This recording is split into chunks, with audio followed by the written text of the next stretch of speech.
financial well-being is an ability to receive. Yes, it comes from nervous system, but the first step is looking at your belief. And what's the belief about yourself? That's the very starting point. That's where everything starts, because when you re-encode those, when you identify and understand the stories you're running, then you're going to update as a byproduct your nervous system. Welcome to the Morning Ritual Podcast. Here we uncover how small daily practices hold the key to a more aligned life. Rituals help us turn the mundane into the meaningful. They help us remember our values and visions and realign us with who we really are. This is not about overnight transformation. It's about intentional living, having presence over perfection. Each week, we hear from teachers, artists, healers, and creators about the rituals that keep them grounded, clear, and aligned. Their stories remind us that living intentionally isn't just possible, it's transformative. So take a breath and settle in. Today, we are talking about a big topic, one that I haven't actually brought onto the show before, and we are talking about money mindset, and financial well-being, and how that plays into the overall view of our own well-being. So I am here with Maud Eeckman, and I am so excited to welcome you on. How you doing? I'm very well. Thank you for having me. Such a beautiful setup. Thank you so much for being here. I am so excited to dive into this because I feel like I'm in the middle of, personally behind the scenes, in the middle of some big shifts around money, around my beliefs, and around my desires. And so this feels really alive for me right now. And in that sense, maybe a little vulnerable and exciting. So thank you for your support. Thank you so much for allowing me to bring that topic here for you, for everyone's going to listen. And it's interesting you're talking about vulnerability, because it's something that I really felt at the beginning as well when I was starting to share more about this topic. It came with that. And I think it's just interesting to be having this conversation because they are infused in so many aspects of our lives. And I'm really excited to just share about my journey with that, but also give very practical tools to people listening so they can reflect on their own money journey and what it means for them. And have more freedom around that topic, which is really important. Absolutely. And for our listeners, just before we even dive into all the juicy stuff, maybe one of the reasons why I haven't brought a money mindset expert like yourself onto the show is because in the past, I've heard a lot of people talk about using positive affirmations to think your way to wealth. And to me, I'm like, it is not as easy as that. And everybody's been dealt a different card in this life. And some people are just more privileged than others. And this idea that you can think your way to wealth, I have so much inner resistance around. So I just want to call out right now that today in our conversation, that's not what we're necessarily doing. We're going to have a much larger, much more realistic, much more down-to-earth approach at how you can work with your beliefs. Because, some people are in systems that aren't supporting their safety, aren't supporting their prosperity. And so it's not so much about ignoring that as it is giving the individual, the listener, agency to claim their own journey with their money. Absolutely. Mindset. Yeah. And I love that you're saying that, because there's so many things that we would have grew up with and carrying, and we don't know we are carrying that. And it's in everyone's power to become aware of that and then have this agency to do whatever they want with it. So that really choice, that power. Absolutely. So how cool. Okay, let's back it up a little bit. I'm getting ahead of myself. just to ground us in who you are. I mean, you have a finance background, but you are a yoga teacher and you are a coach and running retreats. And I would love for you to introduce yourself to our listeners. There's so many ways you can introduce yourself, and I'm just always thinking, where do I start? Like, what's the first thing that I want to say? So I'm trying not to think about it, but, so my name is Maud. I'm French.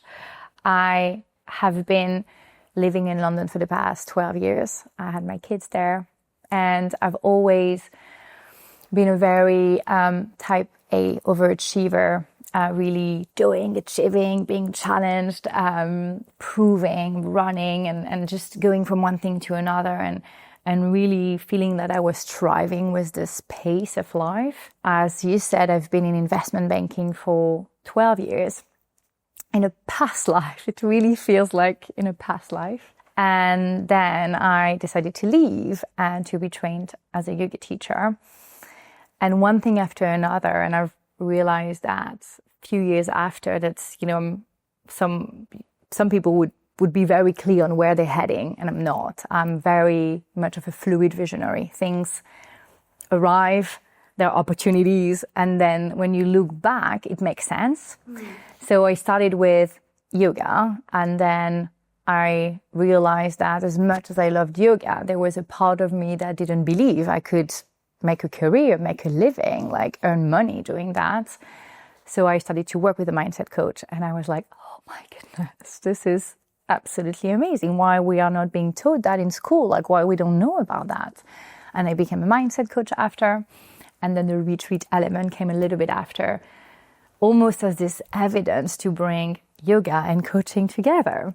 So that's what I do. I'm coaching female founder on their business, on their money mindset, on their identity, on their belief system. I teach yoga, and I bring people on retreat as well. Amazing. So I'm so curious, that moment where you started working with a mindset coach and you were like, whoa, this potentially blew your mind right open. Do you remember a specific example, like a belief that you were then shown, or something that you were like, whoa? So one of the biggest things for me that are still things that I have to be really mindful of day to day.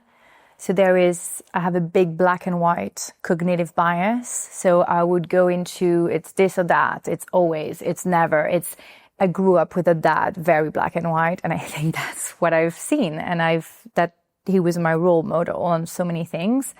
And I really have to be mindful on this lens through which I see everything, because I have this tendency to go with like reading the world with that lens. So it's, I'm just going to give an example. It's either, it's working or it's not. Where now, when something is not working, I'm just like, oh, interesting. What has happened? Let's explore. How is my energy doing that? And it's so much more nuanced, and life is nuanced, it's never black and white, like absolutely never. So this was a big, big, big discovery for me to understand, like my mind was like almost wired like this. And also because of my personal story, maybe we'll explore that later, but I have this huge need to belong. So in everything that I do, it's being triggered. And leaving finance, for example, banking, where all of my friends are still in banking, like everyone is in finance around me. It's hard because it means that I'm just separating from the tribe. I'm deciding to do something else. So this is also something that plays for me. There is a set of belief that comes with that. So but now it's so fascinating because I'm aware. So I have this ability when something happens to really question, is it my need to belong? What's happening? Am I looking into that very black and white? And I feel now, before I was running that subconsciously, but now I'm aware. Yeah. So I can really bring that awareness and almost dissociate from myself and be like, okay, what's happening here, Maud? Like, what is really at stake here? So yeah, I think that they were the biggest realization for me. Yeah, that's so cool to hear, because like I said, I'm kind of like in the midst of doing a lot of this money mindset work, and I'm working with a business coach that's helping me with it. And through one of these exercises, we called out these beliefs that we have and these fears that we have. And one of my fears around money is also rooted in the desire for belonging. But it's the opposite end of the spectrum. Yeah. Which is so interesting because I came from, a decade of being a professional modern dancer in New York City. I mean, you were making no money, but it's part of your identity. Yeah. You are an artist.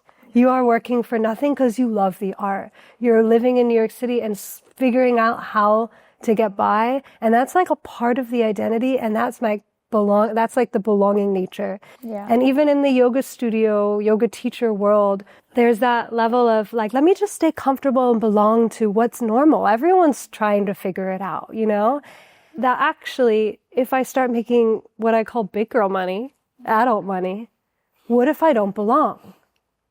And that's a fear that I have around in my journey of trying to call in more money. There's that belonging piece. And then when I see it coming up, when I see myself being run by that fear, I now have the awareness. Yeah. I can pause and I go to a very specific one-liner that I heard from somebody on the Morning Ritual podcast that I was interviewing around belonging. Yeah.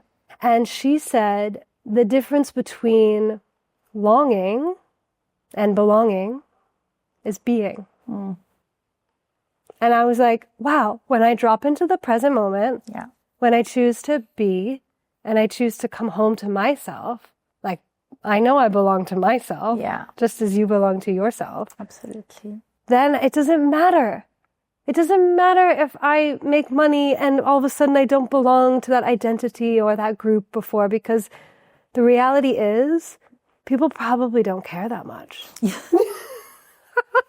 Yeah. I feel like, you'll always belong to those friends that are still in investment banking, even though you're, off doing amazing things of running retreats in the wellness industry, Yeah, absolutely. And it's so interesting that you're sharing this story, because when I arrived in the yoga industry, of course, there is this very same narrative, we are here to make people feel good, feel healthy.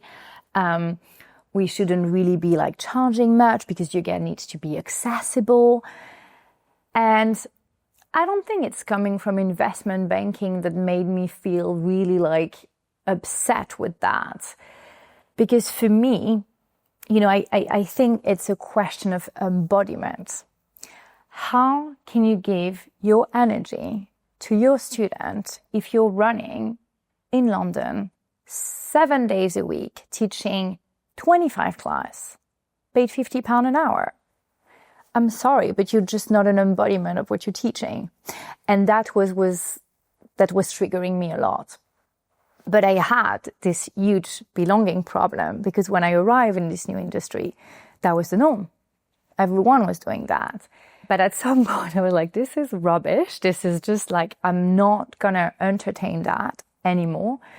And also for me, I feel, so there was, as you said, this internal battle for me, I still belong where I am because my home is within me and I can be anywhere else. I belong. But then there was this fire within me, Lily, I don't want any yoga teacher to have this life. I want to show them what's possible, because they deserve more. And those people, they're pouring their heart into their work. And I'm just I'm sorry, it's not okay that you're earning 2K per month and that you're sick all the time because you just don't have time for it. I'm just it's not okay, And just saying that, I just I'm having all the feels in my body, because now really that's what's driving me. And when I'm going online and I say things like, I made 50K hosting retreats, of course I'm being a bit vulnerable and I feel triggered, and I'm just what is this teacher who is my friend going to think? But also I'm just thinking instantly, I want the same for her. Yeah. Because there is nothing special with me. I was an investment banker. Nobody there is nothing. I've just done my own thing and believed that it could work. That's the main thing as well. And for a long time I didn't believe, so it didn't work. But now when I'm talking about that, and I call that transcending the self, it's not about me. No. I'm not on Instagram because I want to share what I've done. I'm on Instagram doing those things with you, those conversations, because I want more people to access that. Yeah. That's what's driving me. Yeah. And I see that on your Instagram. And maybe like 5 years ago, in a different place, in a different headspace, in a different time, I would have seen that and be like, oh, and have a negative response to that because of what I was going through. Yeah. Now I see that and I'm like, oh my gosh, I want to work with Maud. Who is she? How is she doing this? This is so empowering, so exciting. Because I feel from you, you're like, I can help you do this too. Yeah. There's that generosity. And it's also just, it's my reflection or my projection. Yeah. It has nothing to do with you. You have every right to be like, this is what I've done. And everybody is going to respond in their own way. But I think it's super empowering. So for the people who find that empowering, they're going to be the ones gravitating towards you. Yeah. And from what I gather about like the work that you do is at this moment, you don't have like 1 million people on your Instagram, but the people who do follow you are coming to your work, to your workshops, to your events. And there's that like, I see there's like that loyalty. Yeah. So I recognize that. And I think that is way more interesting and way more impactful than like the big following of somebody being like, you can manifest through an affirmation. And everyone's like, yeah, like this is practical. Yeah. So I see that. Yeah. Back to your story. What, I mean, I don't want to spend the whole hour on the story, but I think there's some interesting stuff in there. Like with what made you decide you wanted to leave investment banking? Like what was it where you were like, I'm done? So I went into banking because apparently I said to my mom very early on when I was a teenager that I wanted to earn money.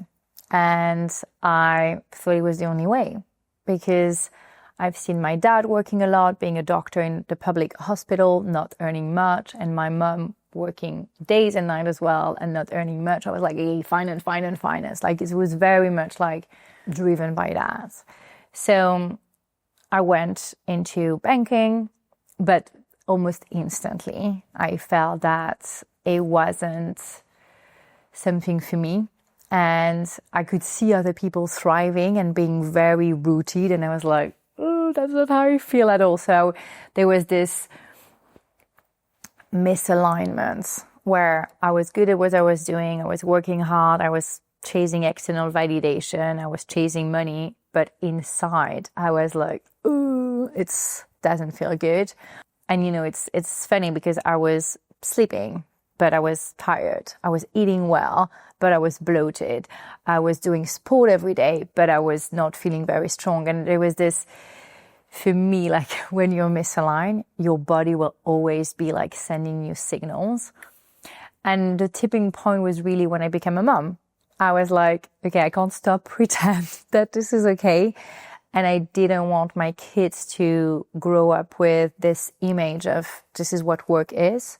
We see our parent working for the sake of having money and just going on a holiday. I was like, this is not right to me.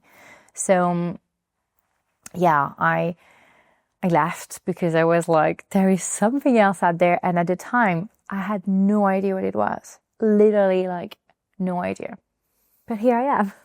So, wow. So you left. I left in 2021. And I wanted to do something for me at the time. I was like, I've worked 12 years in investment banking, really a lot. So let's do something that's going to challenge me, but that I'm going to love. So I did my yoga teacher training. And after, I was like, I need to share that with everyone around me. But it was very much, it was rooted from people need to know about that, but also a little bit by, what if I can make money being a teacher? And like, imagine, I remember voice noting my best friend and say, imagine I can make money out of it. You know, it was very much rooted from what's in there for me. The rest came after the coaching and the retreat, because I've been on that journey of really like diving deep within me. And that's the other thing that I wanted to be sharing. So yeah. Yeah, and what I'm hearing from that is at the level of the nervous system, you were like, something's got to change. Absolutely. And that was more apparent when you became a mother. And, you know, I don't have a child yet, hopefully sometime in the near future. And as I think about going into that next chapter of potentially becoming a mama, I'm like already getting the Instagram, like, things of like new motherhood. This is what pregnancy is like. I'm like, oh my God, they're reading my brain. But something that came up is like, your child is inevitably going to be affected by the state of your nervous system. Absolutely. But more so the mothers than the fathers, especially when they're really, really young. And so to have a greater understanding and to understand how to work with and align with the nervous system is extra fascinating for me right now. But also it's so at the basis of the work we do here at the space with meditation and yoga and all that stuff. So I'm curious the link, because I think there is a link between nervous system regulation and financial well-being. And in both directions. There is. So what I'm discovering, and I'd love to hear your thoughts on this, is it sounds counterintuitive, but the more rest that I take, the more breaks that I take away from the studio, away from the podcast, away from the teaching, away from the managing and all of that stuff, when I step away and I really rest and I tend to down-regulating my nervous system, all my ideas come. Yeah. My ability to see where I want to go, prioritize what I want to do, and move in the direction that I want to go in with the most clarity and efficiency only arises when I'm relaxed, when I'm calm. Yeah. And oftentimes when I'm in my somatic yoga class on a Wednesday morning is when I'm like, aha, that's what we're going to, online classes. Why have we not launched those? Coming January.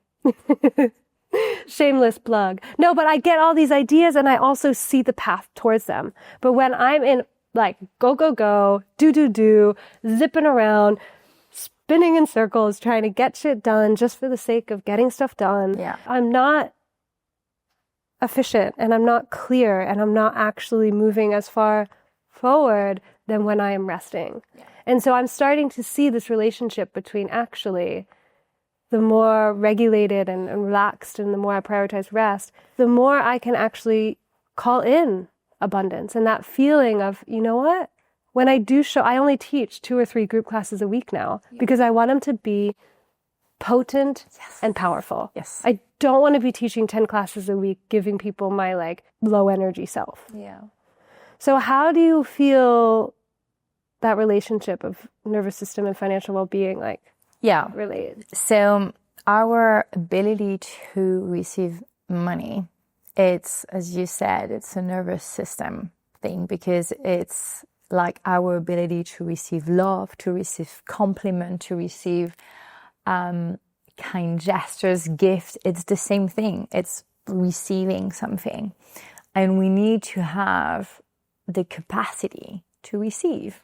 So it's very much linked. Then on your point to creativity, it's really important to have those moments, as you said, where you are almost protecting yourself, protecting your intuition, your creativity, because the world is very loud. And you mentioned Instagram and motherhood and done. And you know, you can only create something that is true to yourself if it comes from you.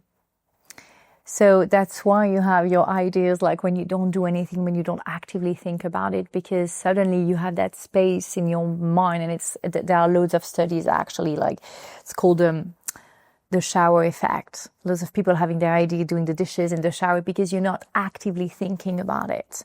But your brain is running so many software and it's really interesting to have the direction, and I'm sure for the space here where we are, you have this vision of where you want to take things forward, like what you want to create.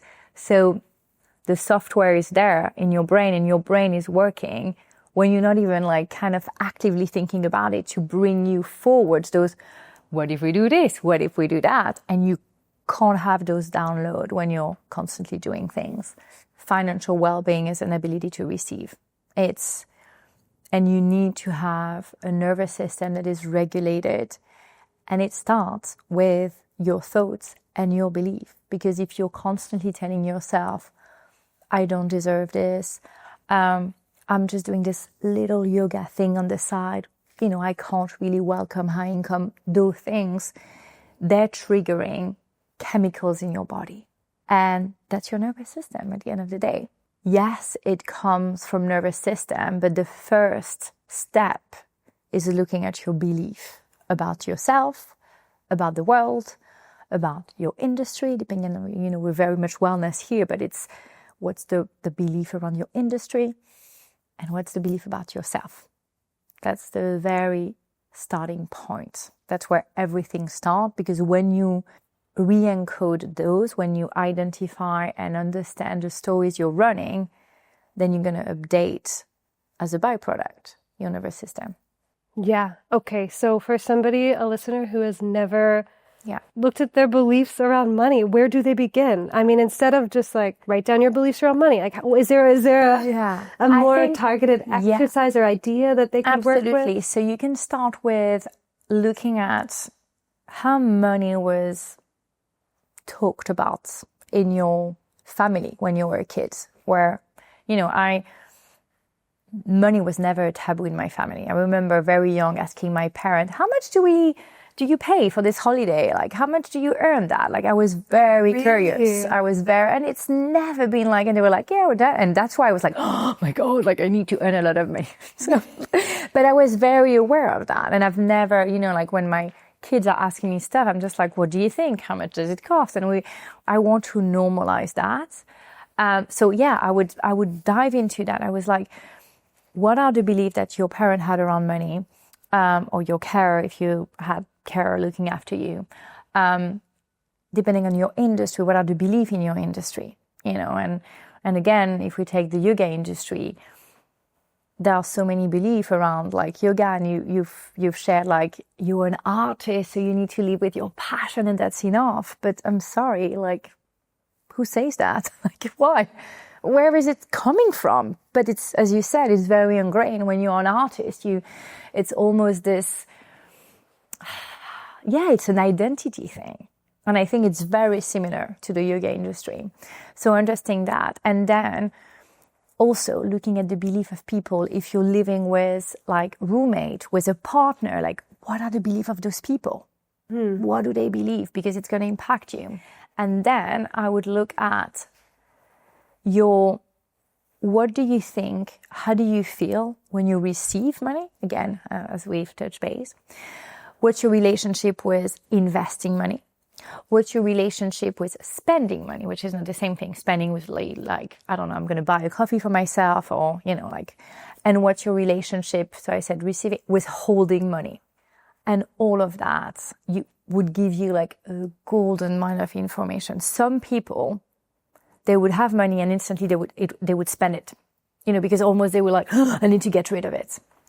Some people would love to hold onto it because they look at their bank account, they're just like, yeah, I have money, like, and so it's understanding all of that. Yeah. Because at the end of the day, Lily, like, why, if we give the example of this someone like holding onto money, it's for safety. It creates safety in your system. And once you're aware of that, you can then think about, how do I create safety differently? What else brings me safety? Because if you rely on money to give you that, then it's a never-ending game. So I would start with that. And once you've really identified your belief, is it helpful if I give example of my belief? Yeah. So my belief that I've identified a few years ago was that you can't earn money if you are doing something good for the world, because my dad was a doctor, worked I don't know how many hours in his life, and was earning what I earned at 26 years old as a banker. So of course I was like, if I do something good in the world, I can't earn high income. And then I've seen my mum working really, really hard as well and earning decently well, but not great. So I was like, oh, there are certain industries where working hard is not even enough. So I had all of those beliefs. And the first time I made a lot of money doing what I do now, I remember voice noting my coach, and I told her, I just can't believe that I've just done this workshop for a big company and I'm paid 4 figures, and I'm just like, my system couldn't comprehend it. Mm-hmm. I was like, it just doesn't make sense, because at the subconscious level, my belief were, you have to do this to earn money. So doing what I loved, I was in a 4-star hotel the day before, and then I spent a day like sharing about like emotion, stress, enjoying every minute of it. And I was like, I can be paid for that? No, sorry, there is like, it's just, it doesn't, it's not banking into my system. So those were my beliefs, and I had to rewrite them. And once I did, then I was able to create new belief. And affirmation are a really powerful tool if you use them in a way where you're not just saying the affirmation, but you have this feeling in your body. And for me, when I do affirmation around money or around financial goal, I'm seeing my financial goal, but what I'm seeing is not like 10K in my account, because when you think about it, it's like, well, it's empty. What I'm seeing is like all those lives I'm changing. I'm seeing my clients, I'm seeing them going back home and having conversation with their husband and being able to, be like present with their kids, because they're not stressed about, sending this newsletter for their community, but just being present because they've rewrote their money story. And I'm seeing all of that. So when I do my affirmation, I'm feeling the impact of that. And again, as I said, it's not just money for me. It's like the impact of my work on everyone around. And you can go really far. It's like you seeing all those people attending your class, how they're going to show up when they arrive at home. The energy they're going to share with their friends, their kids. It's just like, I don't know, like Gail, like around the corner when they're going to order their coffee, they're just going to be like floating from their yoga class. It's that I'm really connecting with, because you can say affirmation like I'm worthy. And if you just say them without the feeling, nothing is going to happen, because it's like your system is not encoding them. Yeah, I have to tell you, I did a 40-day meditation practice like in the summer. And in it, we did our affirmations. And my affirmation for the 40 days was, I'm like embarrassed to share it with the world, but on the topic, it was, I'm a magnet for money. And the first 2 weeks of saying that, I was just cracking up and rolling my eye. I couldn't say it seriously. I'm a magnet for money. It reminded me of someone being he's a chick magnet. And I was just picturing literally a magnet. I was this is not working. This is not working. Yeah. And then instead of focusing on the words, I'm a magnet for money, I was okay, I'll say that, but I'm going to feel into the stability and the safety that having money would provide, the freedom, the space, the lives change, the way I could grow my business to support more people. When I got to that, I could actually feel it in my body. But the words were just words that were making me laugh. Yeah. So thank you for bringing that up with affirmation. Yeah, no, absolutely. You can't words are just words, but if you feel into it, just like gratitude, you could be I'm grateful for my dog and my husband, but actually feel that. Yeah. It hits different. Absolutely. That must be a skill though, yeah, you can work on. I think that's why it's interesting to also create your own affirmation. So you use your words. I'm like you, nothing's going to come from this word with me. It's just, it doesn't doesn't work on my system. Yeah. So yeah, it's about finding what's going to allow you to connect with a vision that is bigger than yourself, so you can see the impact of everything you're doing. Because what took me a while to understand is, like money is just this natural extension of the impact you're creating. That's it. Wait, say that again. Money is this natural extension of the impact of your work. And when I look at money now, for me, people are not paying me, they are investing in themselves. Yeah. Whether they come on a retreat, whether they are coming for a coaching experience, their life is about to completely shift. It's about them. Yeah. And I know that the more, I impact life, the more I'm going to get as money, because I've rewrote that belief that I deserve it, first of all. And I also have that belief that the more money I have, the more impact I can have. Yeah. So why wouldn't I want more money? Yeah. If I can impact more people. Yeah. And something that's coming to mind, and this is like goals for me, is this woman that I used to work with as she was a mentor of mine. She charges a pretty penny for working with her, like a good chunk of change. Yeah. And I was like, oh my gosh, I'm so sorry I ever reached out. Like, I cannot afford that. Thank you for taking the time to just respond to my email. And she was like, well, what can you charge? What can you afford? And I was like, well, what feels comfortable is this. And she was like, great, I charge that much so I can work with people like you for that. Yeah. And she then explained it to me more of like, actually, she really owns this sliding scale model of like, okay, corporates, boom, you're going to be that. Yeah. Private clients who can afford it, you're going to do this. And then there's this like wiggle room. And that to me is a really sustainable model for accessibility. And that is something that's really important to me in the way that I run my business, is that accessibility portion. But that means that there needs to be that wider like gap of, okay, this offering is actually going to be an investment. Yeah. And it's for people who, want that investment. And it's whatever works for you. Yeah.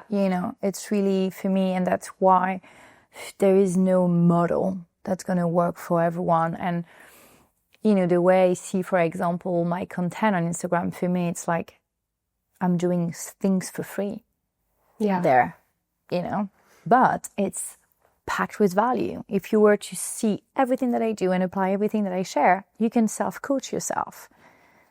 And why I have so much joy and energy to do that, because I have compensation elsewhere. Yeah.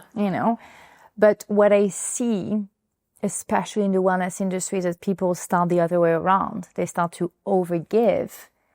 So there's a lot of resentment when people are paying them not a lot of money, and then the energy match it just doesn't work. You know, something to reflect on for anyone listening is like, how do I feel about what I receive? Because again, you can't give back if you feel like you're not receiving enough, or, and again, enough would be very personal to anyone. It's really important that, you set like what feels right for you, but we all go into this work in this industry to give back to people. And that's where sometimes we start with this, like, how can I give? But it's how you give for yourself first. And then from that full cup, you can just give to anyone around you. Do mentoring for free, do charity work. But how can you do that if you are not receiving, what your work is worth initially? Yeah, and what you mentioned earlier is like, it's an energy exchange. So when you say, okay, money and charging and like claiming your worth for something is an energy exchange, can you explain that a little bit? What I mean by that is that, and I think it's complementary to what I shared earlier, people are not, the way I see it is that people are not giving me money. They are investing in something that they truly value, that is important for them. So it's, it's not like they are coming as empowered human being. They value personal growth when it comes to coaching. They value expansion. They value having time for themselves when it comes to retreats. They value, slowing down when it comes to yoga. So they're coming with that's who they are with that feature. And they're going to get something in exchange for that. Yeah. Right? So I am just this vehicle where they're going to get that.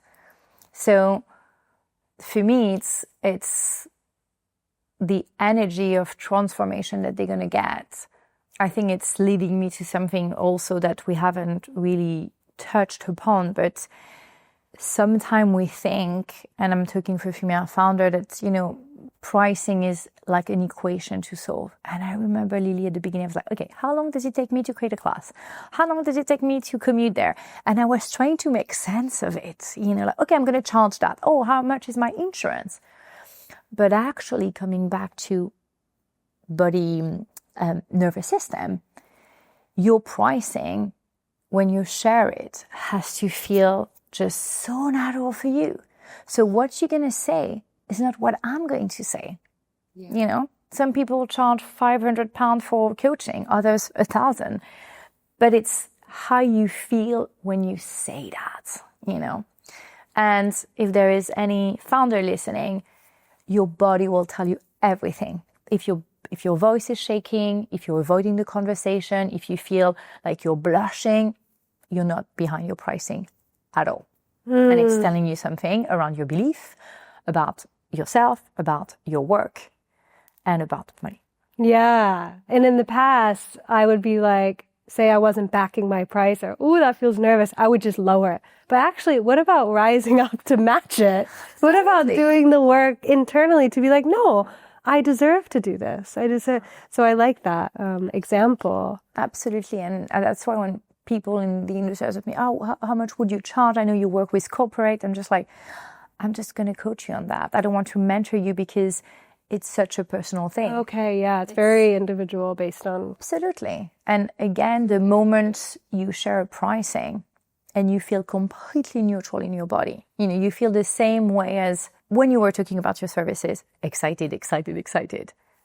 And you're talking about the investment and it's the same energy, then you're behind your pricing fully. And you know that, honestly, when I think about talking about the investment to work with me or come on retreat, I'm just like, this is such a no-brainer. Like, I'm just like, what's going to unfold in your life? Like, there's not like, we can't put a price on it. I'm just like, this is the energy I have, and yes, it's been a journey. And also what I want to say on belief is that you constantly have to encode new belief, because your belief system will allow you to create a certain reality. But if you want to keep expanding and growing, or you're going into another direction, then another set of belief has to be created. Yeah. I assume that people listening to this podcast are interested about growth. And I'm not saying that in the sense of I want more, but it's more around I'm exploring who I am, what I want to do, what I want to bring. And going into this journey of constantly asking myself, oh, what about doing this now? And what about doing that? And so it comes with a set of new belief each time. And when I went from charging from a yoga class to a retreat, I needed to encode new belief, because it's not the same investments. So really interesting to understand that it's not something you do and then that's done. It's a constant journey of being curious. Yeah. And like really asking yourself, what's happening here? But your body will always, that's the beauty of it. It will always be like, it's either almost like a traffic light. Is it green or is it red? Yeah, I can so relate to that. Gosh, so for the more practical, tactical takeaways, we've got what you said earlier with just questioning your beliefs and going back, and you gave so many different examples and almost 10 different journal prompts that could be broken into. So that's a wonderful starting point. And so say, maybe I can give an example. Yeah, absolutely. So something that's come up is historically, I've really been like hesitant and shy to say that I've like spent money on something. Like, let's say for my birthday last year, my husband and I went to a really fancy hotel in the countryside, and it was not cheap. And then instead of like saying, oh yeah, we went to the Pig and Bath and I got a massage treatment and we had a dinner and like whatever, I just was like, oh, we went to a cute little hotel and it was lovely. But I didn't want to like own the like depth of, actually this was a gorgeous hotel, it was a special experience, and actually who cares if it was my birthday? Like I should be able to talk about like I've done this, I spent money on this. Even like young 20s or teens, like if I said, oh, I bought this like new jacket, like my mom or my dad, how much money did you spend on that? And it was like reprimand, like it was like so irresponsible if I spent money. And so even to this day, I'll be like, oh yeah, it was just on sale. Like thanks, I found these cute shoes, but they were on sale. Like I always downplay. And to me, that's a big block. Because it's like, why can't I just be like, yo, I spent money on this?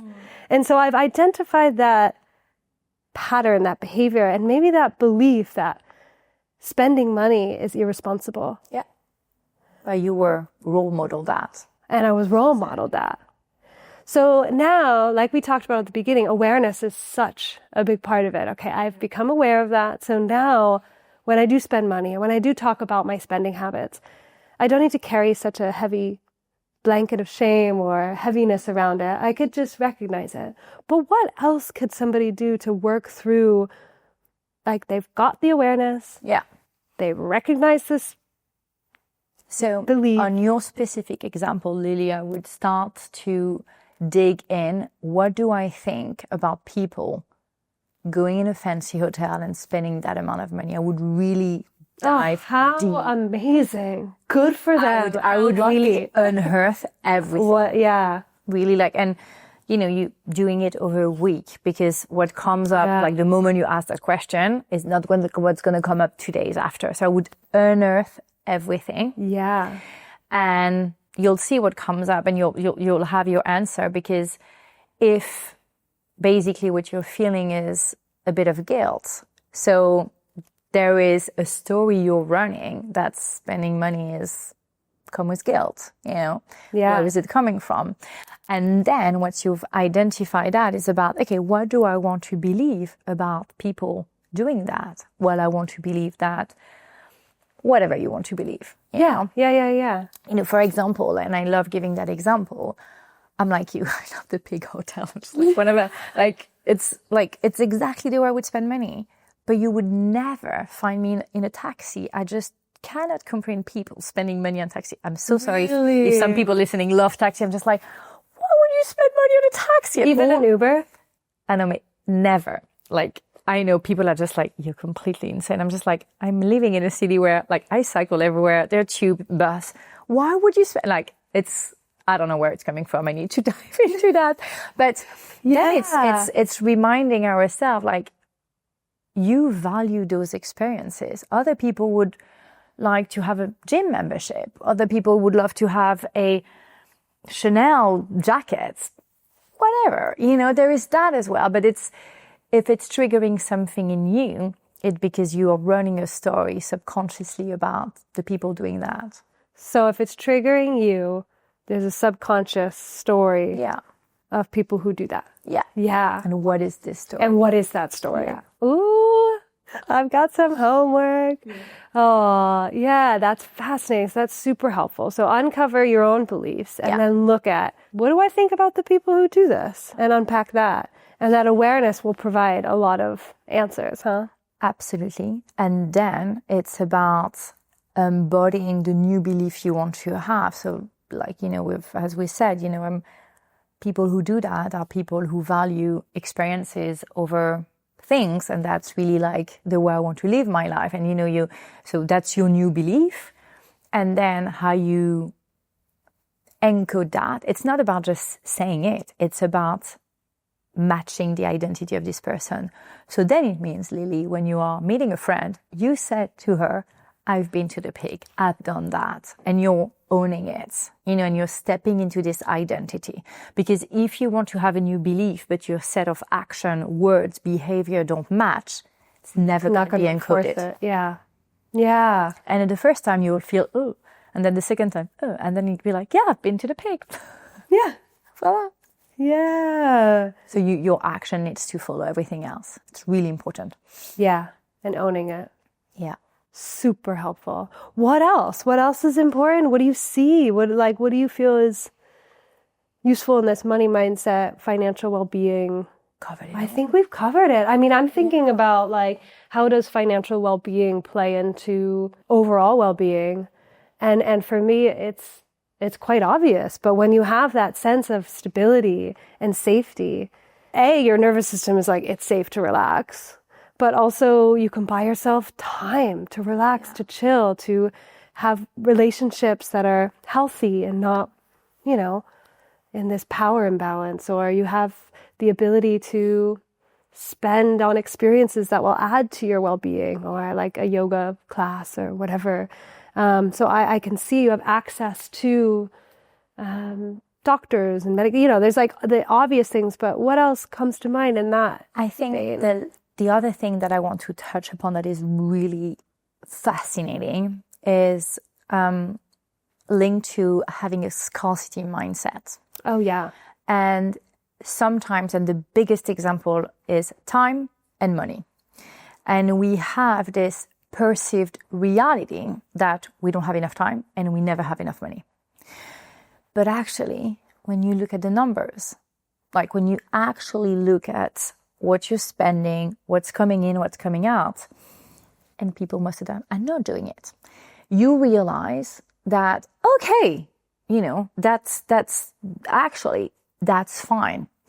But because, it's usually society telling you need to have that, you need to own that, So there is the scarcity mindset is kind of used in the psychology of sale to sell things all day long. It's a big marketing strategy. That feeling that you don't have enough time and you don't have enough money. Absolutely. Again, it's a construction of your mind. And honestly, I've done this example. I remember when I started in business, I've for a week, I looked at how I was spending my time. And at the end, I was like, what? I'm spending 6 hours to craft an hour yoga class? What? Of course, I feel I don't have time after. And sometimes, most of the time, we think we know how we spend our time, how we spend our money. We don't. Yeah. Unless you look into it factually, and either you realize it was a perceived scarcity, it's not the reality, or you actually realize it's real, but then you can do something about it. Yeah. So it's a win-win. Yeah. No matter what. But it's about also catching your language. Oh, but I can't afford that, or I don't have enough, or again, those are cognitive bias in our language. Is this true? The biggest, the most useful mindset tool to ask, is this true? When I say that, when I write that, it's most of the time, it is not. Yeah. I feel like it's been the theme of my 2025 is to stop saying, I don't have enough time. Yeah. I've got too much to do and I don't have enough time. Yeah. It's more so a time thing in my brain. And actually, when I slow it down and I just arrive in the here and the now, right now, I've got time. Yeah. But I waste time thinking about how I don't have time. If I went through and actually got real with how I spend my time, most of it would be stressing about how I don't have enough time. It's wait, what an inefficient use of this precious time. And it's taking so much of your very energy. Helpful to just acknowledge, look, and that's my, I did a little Substack post about my word for 2026, and it's precision, because it's I want to get really efficient with how I'm spending my time, really clear on how I'm spending it, and really efficient in the ways that I do things, so that I could just buy myself a little more space and a little more clarity. And so that is really hits home. Oh my gosh, Maud, how can our listeners find you? And if people are in London, how can they work with you? If people are in the US, how can they work with you? No matter where you are, you can reach out to me. So I'm on Instagram, daily. It's the best way I love to connect. And it's interesting because most of the people I talk to every day, I've connected with them through Instagram. And I love this platform. I just find it so fascinating that we get to share who we are, what we stand for, and that find people like us. I'm just like, this is amazing. So Instagram is the go-to. Cool. Come and connect and talk to me. Awesome. And you know what I'll do? I'll share the info of our in-person workshop here at the space. Absolutely. So if people are in London and in the area, they can come hang out and experience this type of work with you. So I'll include that in the show notes below, along with your website and your Instagram. And thank you so much for coming on. This was very helpful. Yeah. Thank you, Lily. Okay, let's end the episode the way that we always do, with a full breath in, a complete breath out, and have a lovely day.